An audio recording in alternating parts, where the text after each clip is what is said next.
Hello friends, welcome to my YouTube channel Sonam chemistry classes.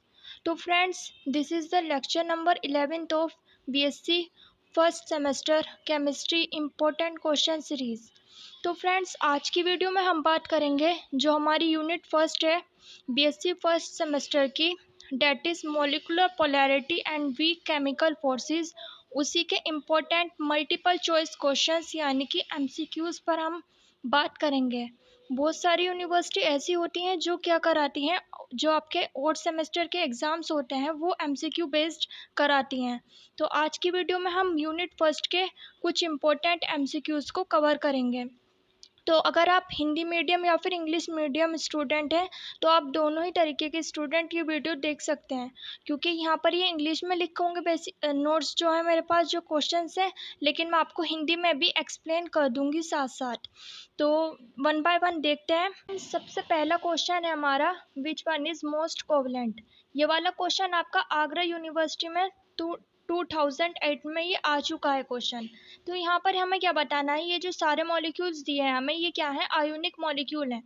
मैंने जो अपनी फजांस रूल वाली वीडियो बनाई थी, मैंने आपको उसमें बताया था कि जो हमारे आयोनिक मॉलिक्यूल होते हैं उनमें क्या होता है, कुछ परसेंटेज ऑफ कोवलेंट कैरेक्टर होता है।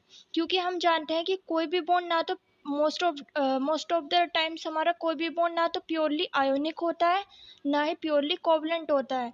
तो अगर कोई हमारा आयोनिक मॉलिक्यूल है, उसका अंदर अगर हमें परसेंटेज ऑफ कोवलेंट कैरेक्टर निकालना है तो वो हम निकाल सकते हैं फजांस रूल की हेल्प से।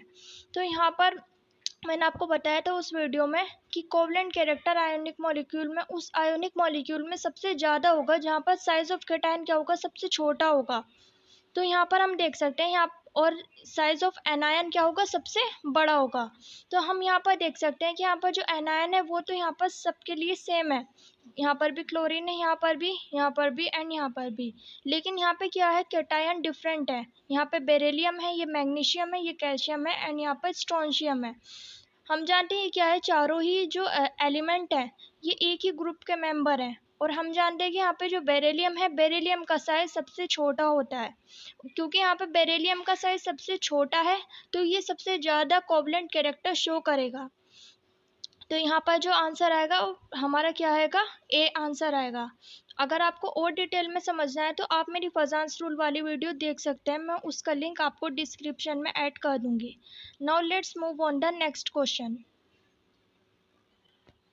तो फ्रेंड्स, नेक्स्ट क्वेश्चन है हमारा, what is the percentage of ionic character of HBr if it's dipole moment is 1.6 multiply by 10⁻³ Coulomb and distance is 1 angstrom.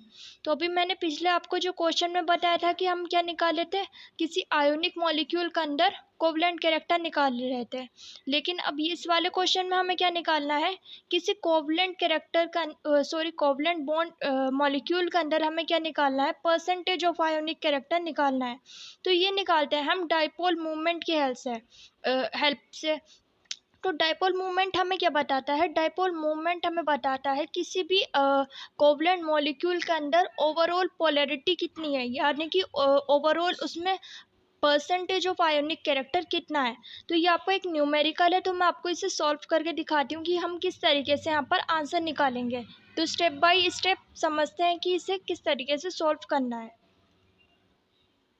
तो friends, percentage of ionic character जो हम निकालते हैं किसी कोवलेंट मॉलिक्यूल के अंदर, उसका फॉर्मूला होता है observe dipole moment divided by theoretical dipole moment.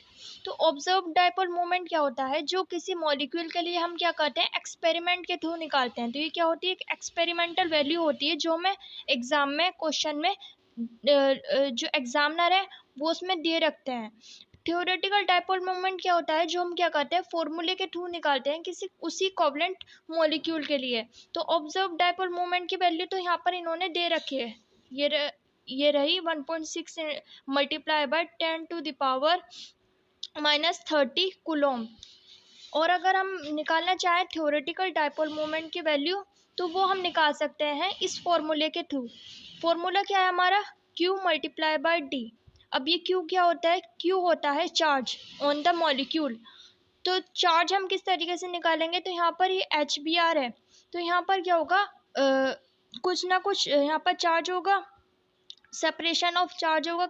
अब यहाँ पे कितने इलेक्ट्रॉन का सेपरेशन ऑफ चार्ज होगा वो हम यहाँ पे देखेंगे, क्योंकि यहाँ पे हाइड्रोजन जो है, हाइड्रोजन के पास क्या है, सिर्फ 1 इलेक्ट्रॉन है। अब तो ये ब्रोमीन क्या कर रहा है, ब्रोमीन क्या करेगा, क्योंकि ब्रोमीन क्या है, हाइड्रोजन से मोर इलेक्ट्रोनेगेटिव एटम है, तो ये क्या करेगा, हाइड्रोजन के इस इलेक्ट्रॉन को अपनी तरफ क्या करने लगेगा, अट्रैक्ट करने लगेगा।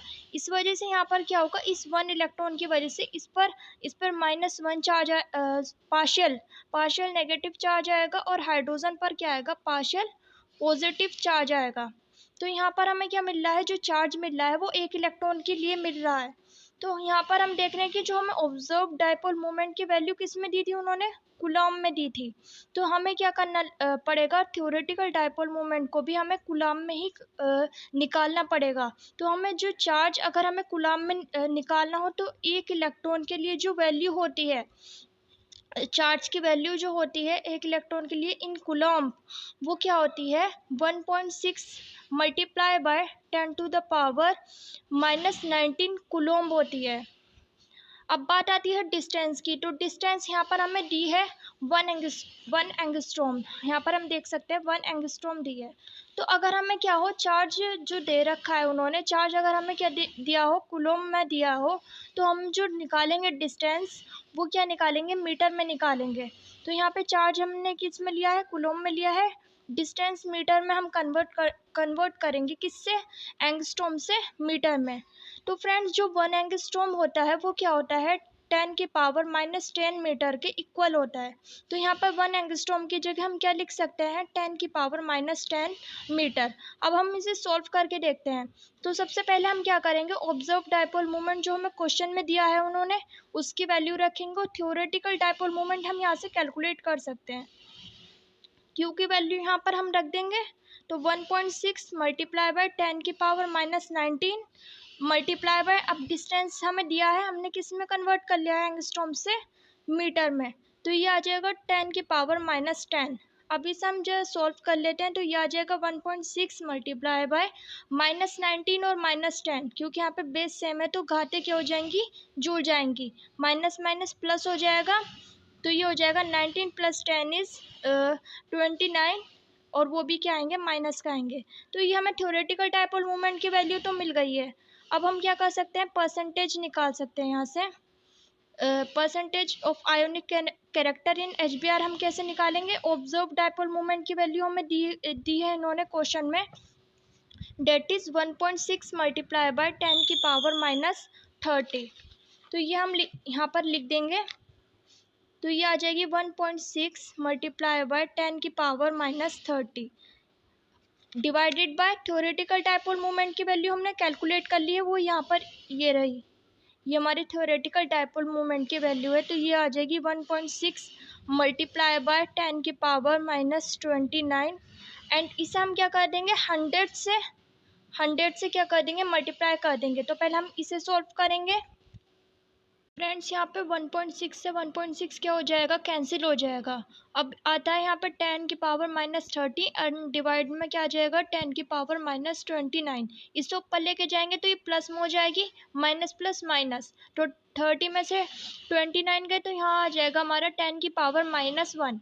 अब ये जो 100 हम इसे क्या लिख सकते हैं, 10⁻2 लिख सकते हैं, 10 × 10 इज़ 100। अब क्या करेंगे, माइनस प्लस माइनस, तो यह क्या हो जाएगा, माइनस हो जाएगा,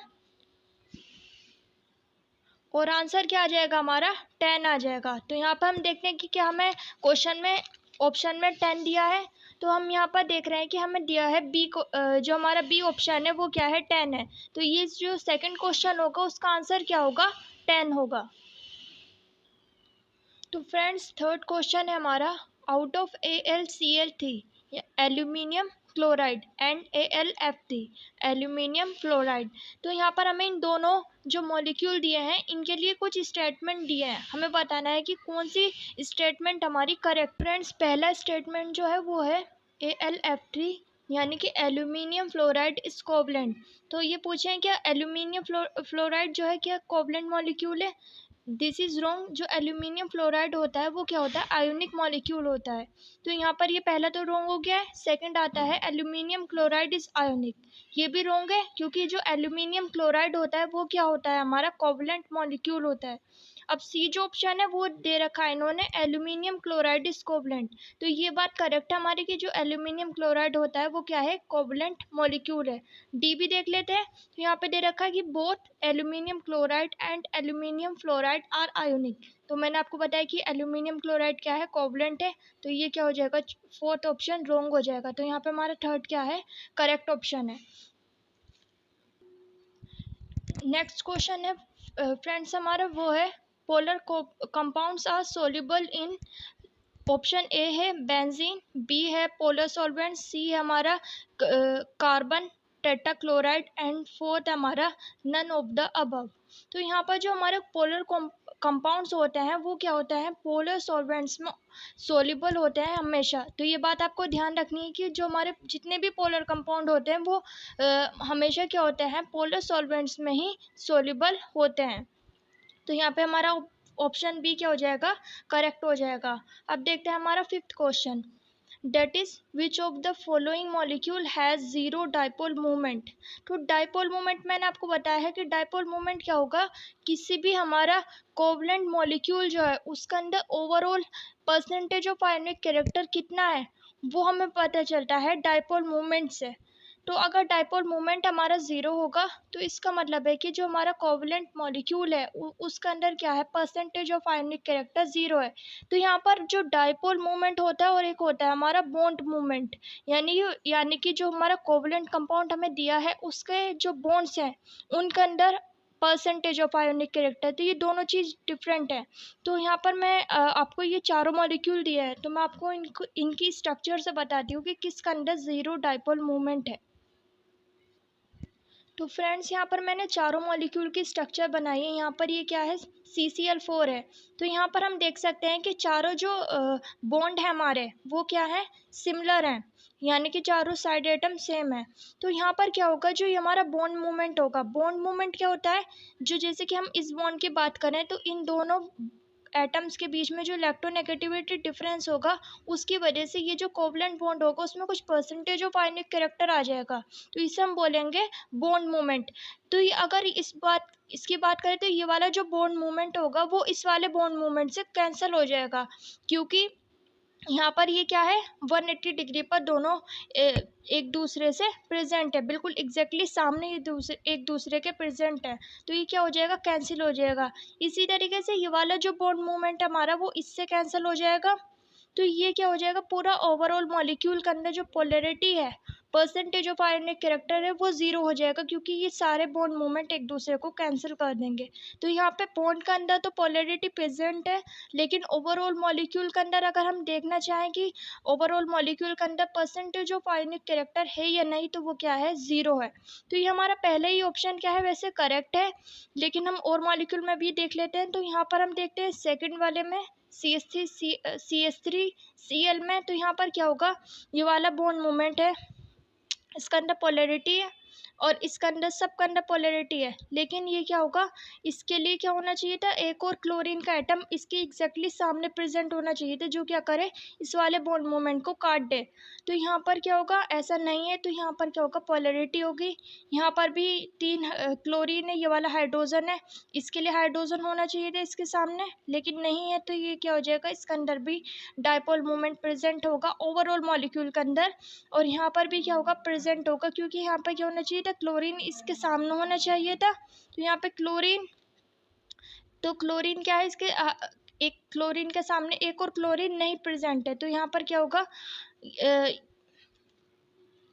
यहाँ पर भी हमारा क्या होगा, यहाँ पे भी कुछ डाइपोल मूवमेंट होगा। तो यहाँ पर क्या होगा, कम होगा, क्योंकि यहाँ पे अगर हम यहाँ पे क्लोरीन को इस साइड रख दें, क्योंकि हमारी स्ट्रक्चर इस तरीके से नहीं होगी, तो ये क्या होगी, 3D स्पेस में अलग होती है स्ट्रक्चर। तो अगर हम क्लोरीन इसके सामने आ जाता है तो थोड़ा बहुत यहाँ पर क्या हो जाएगा, कम हो जाएगा परसेंटेज ऑफ आयोनिक कैरेक्टर, यानी कि यहाँ पे डाइपोल मूवमेंट क्या होगा, मिनिमम होगा इन तीनों मॉलिक्यूल के कंपेरिजन में। लेकिन यहाँ पे तो क्या होगा, बिल्कुल ज़ीरो डाइपोल मूवमेंट होगा।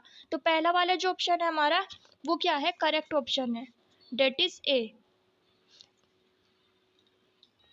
तो फ्रेंड्स आज की वीडियो में हम इतने ही क्वेश्चन करेंगे क्योंकि फिर वीडियो लेंथी हो जाता है। तो डेट्स ऑल फॉर टुडे। अगर आपको मेरी वीडियो पसंद आई है तो please like this video, share this video with your friends too, subscribe to my channel. Thanks for watching this video. Have a nice day.